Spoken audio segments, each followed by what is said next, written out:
আসসালামু আলাইকুম রহমতুল্লাহি ওবরাকাতুহ। আলহামদুলিল্লাহি ওয়াহদা ওয়াসসালাতু ওয়াসসালামু আলা মান লা নাবিয়্যা বা'দা ওয়া আলা আলিহি ওয়া সাহবিহি ওয়া মাওয়ালা।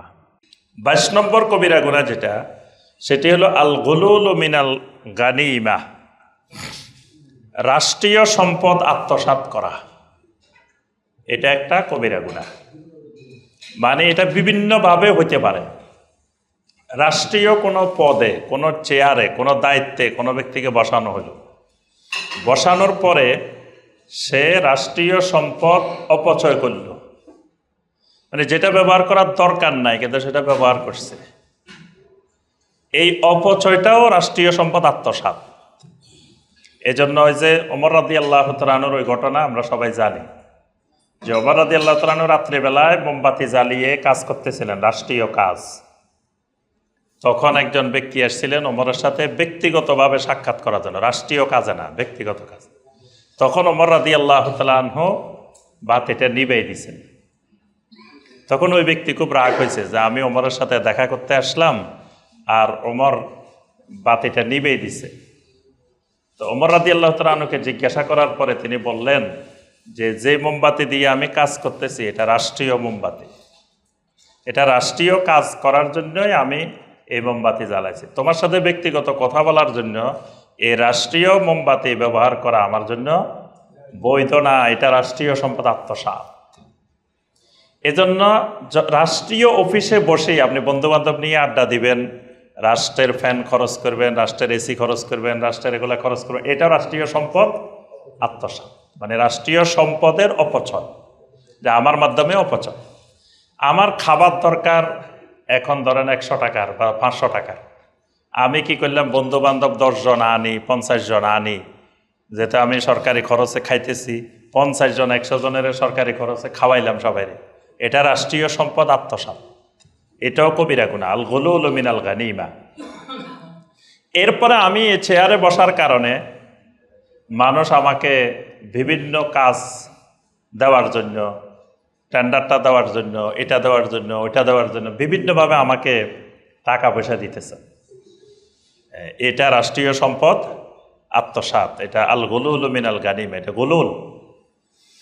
এরপরে একটা ফাইলে সিগনেচার করার জন্য বা স্বাভাবিক আমার কাজ, আমাকে বিদ্যুৎ অফিসে বসানো হয়েছে বিদ্যুতের কাজ করার জন্যই, আমাকে গ্যাসের অফিসে বসানো হয়েছে গ্যাসের কাজ করার জন্যই, এটা আমি একটা মিটার দিতে গিয়ে এত টাকা, এটা দিতে গিয়ে এত টাকা, এই যে এটাও রাষ্ট্রীয় সম্পদ আত্মসাৎ। জনগণের সম্পদ আত্মসাৎটাও রাষ্ট্রীয় সম্পদ আত্মসাৎ।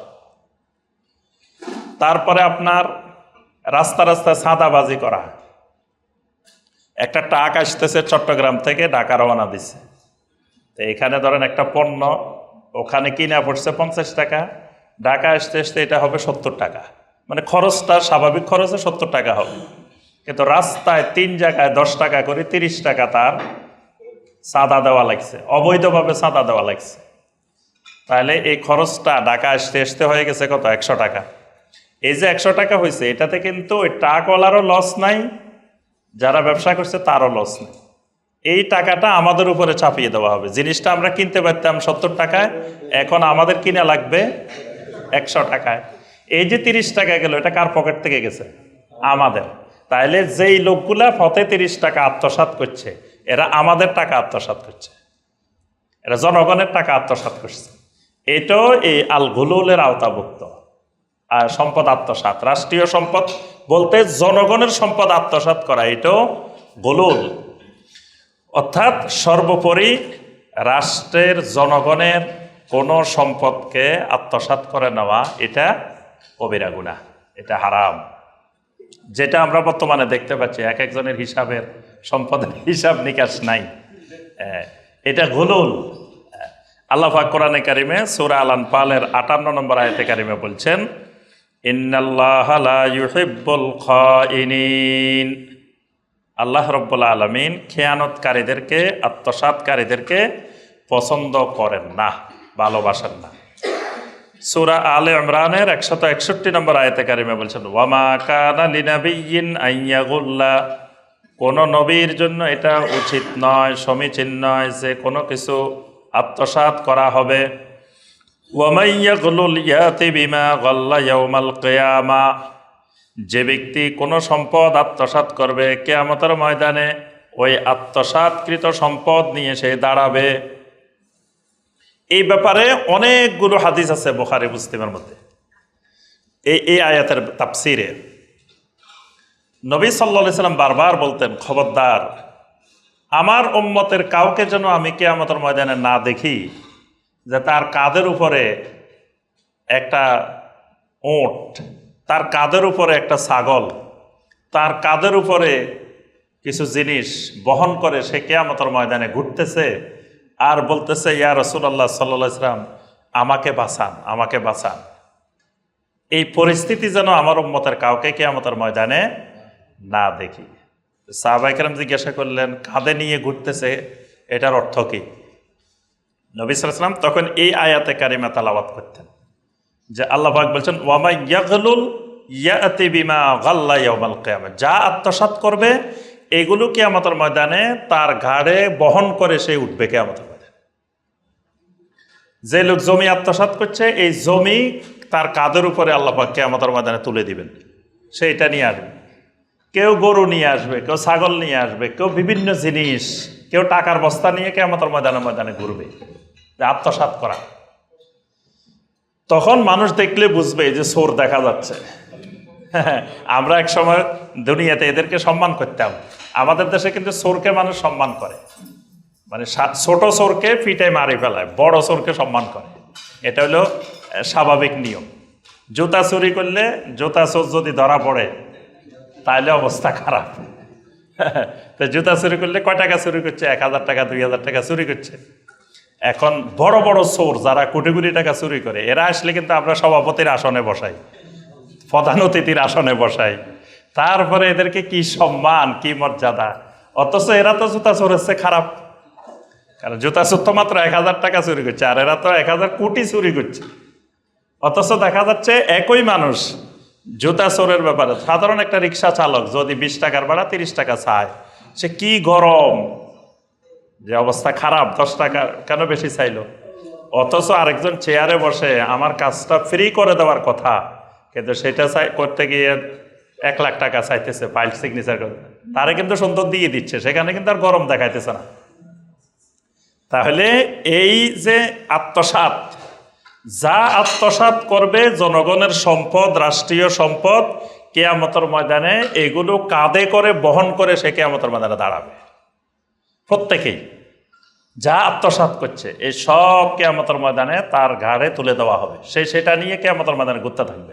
আর আল্লাহ রাসূল সাল্লাল্লাহু আলাইহি ওয়াসাল্লামকে বলবে যে আমাকে রক্ষা করেন, আমাকে বাঁচান। তা আল্লাহ রাসূল সাল্লাল্লাহু আলাইহি ওয়াসাল্লাম বলবেন যে আজকের দিনে তোমাকে বাঁচানোর মতো ক্ষমতা আমার নাই। এই কথাটা নবী সাল্লাল্লাহু আলাইহি ওয়াসাল্লাম অনেকগুলো হাদিসে বলছেন। সুনানে আবু দাউদের হাদিস, আল্লাহ রাসূল সাল্লাল্লাহু আলাইহি ওয়াসাল্লাম বলেন, আব্দুল খাইতা ওয়াল মুখাইয়িত, আব্দুল খাইতা ওয়াল মুখাইয়িত, তোমার কাছে যদি রাষ্ট্রীয় একটা সুই আর একটা সুতা থাকে, রাষ্ট্রের যদি একটা সুই আর সুতা, এটাও তুমি পরিশোধ করো, মানে এটাও খেয়ানত করা যাবে না, একটা সুইও খেয়ানত করা যাবে না, একটা সুই সুতাও আত্মসাৎ করা যাবে না। ওয়া ইয়্যাকুম ওয়াল গুলুল বিআন্নাহু আরিন আলা সাহিবিহি ইয়াউমাল কিয়ামা, খবরদার এই একটা সুই সুতা আত্মসাৎ থেকেও তোমরা নিজেদেরকে বাঁচিয়ে রাখবে, কারণ কিয়ামতের দিন এই আত্মসাৎকারীকে আল্লাহ রাব্বুল আলামিন সবার সামনে উন্মুক্ত করে দিবেন, প্রকাশ করে দিবেন। অর্থাৎ সে যা আত্মসাৎ করছিল এগুলো নিয়ে সে কিয়ামতের ময়দানে উঠবে। সহিহ আল বুখারীর হাদিস, ইবনুল লাতবিয়া নামে একজন ব্যক্তিকে নবী সাল্লাল্লাহু আলাইহি ওয়াসাল্লাম জাকাত আদায় করার জন্য সরকারি কর্মচারী হিসেবে নিয়োগ দিয়েছেন।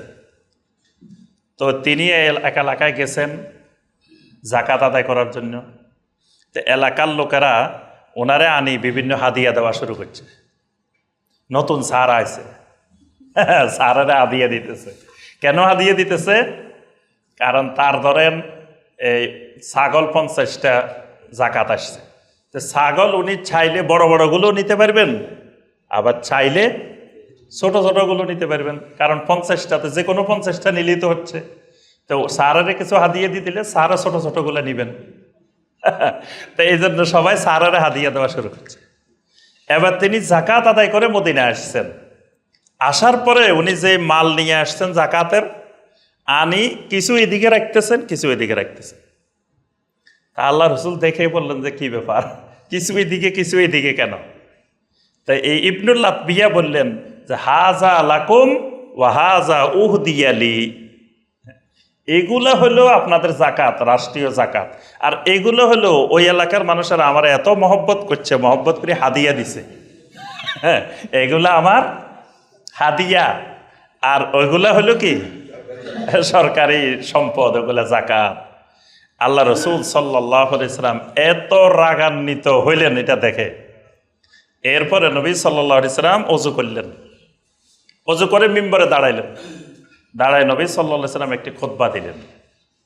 তো সেই খুতবার মধ্যে হামদার পরে সানার পরে নবী সাল্লাল্লাহু আলাইহি সাল্লাম বললেন যে হালা জালাসাফি বাইতে উম্মিহি, যেই লোকেরে আমি এই রাষ্ট্রীয় কর্মকর্তা বানাই, জাকাত আদায়ের জন্য পাঠাইলাম, তাকে যদি আমি রাষ্ট্রীয় দায়িত্ব না দিয়ে তার মায়ের বাড়িতে, বাপের বাড়িতে, তার ঘরে বসে থাকতো, তাহলে কি ওই এলাকার লোকেরা তারে ভালোবাসে আনি হাদিয়া দিয়ে যাইত?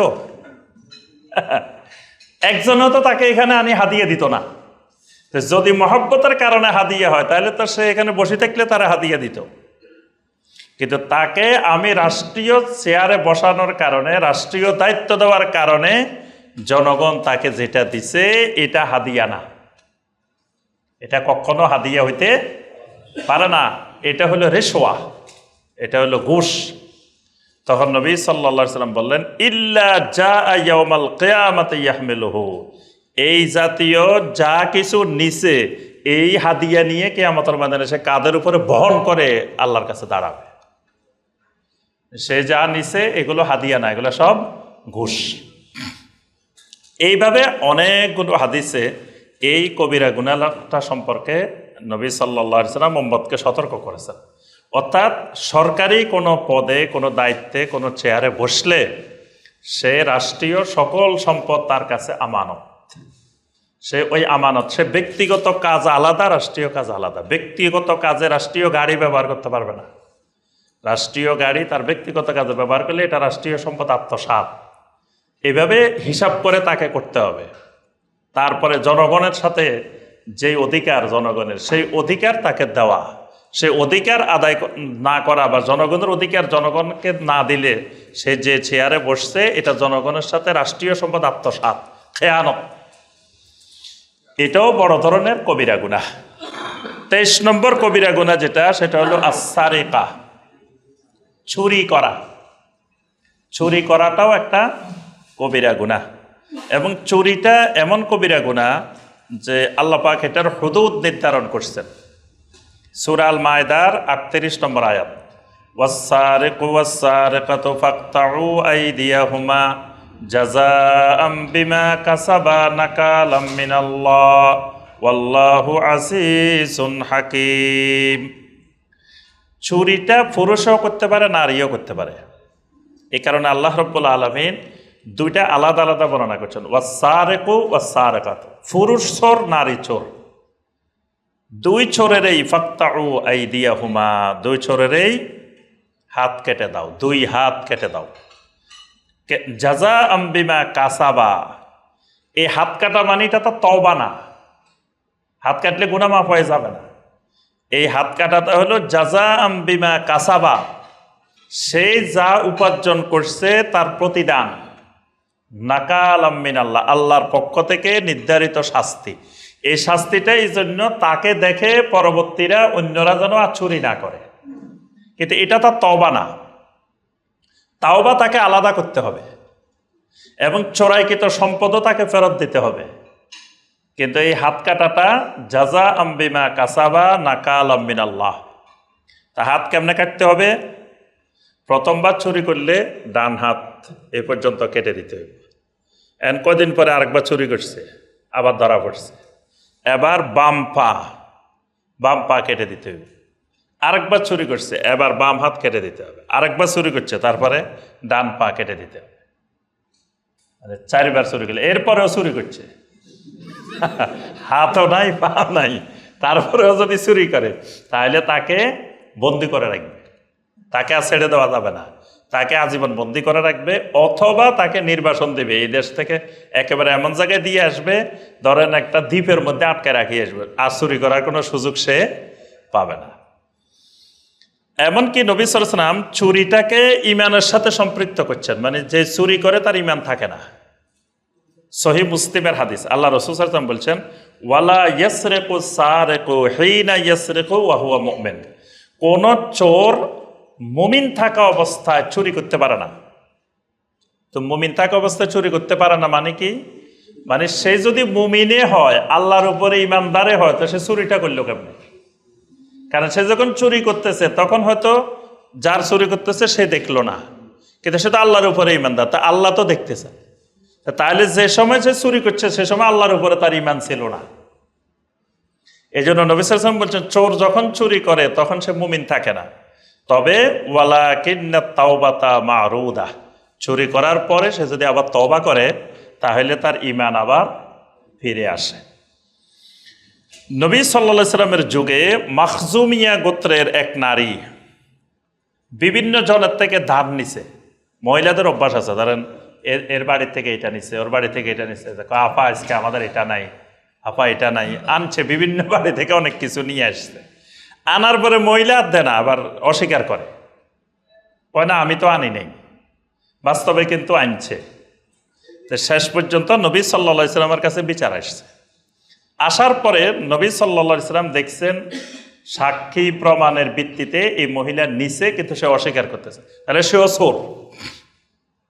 মানে আপনি টাকা পয়সা দান নিছেন বা কোনো কিছু দান নিছেন, নেওয়ার পরে আপনি করতেছেন না আমি তো নিই নেই, অস্বীকার করতেছে, সেও চোর, এই চোরের আওতার মধ্যে পড়বে। এখন এই মহিলা কিন্তু যে বংশের মহিলা, বংশটা খুব মর্যাদাপূর্ণ, খুব আভিজাত্য বংশের, মাখজুমিয়া গোত্রের মহিলা।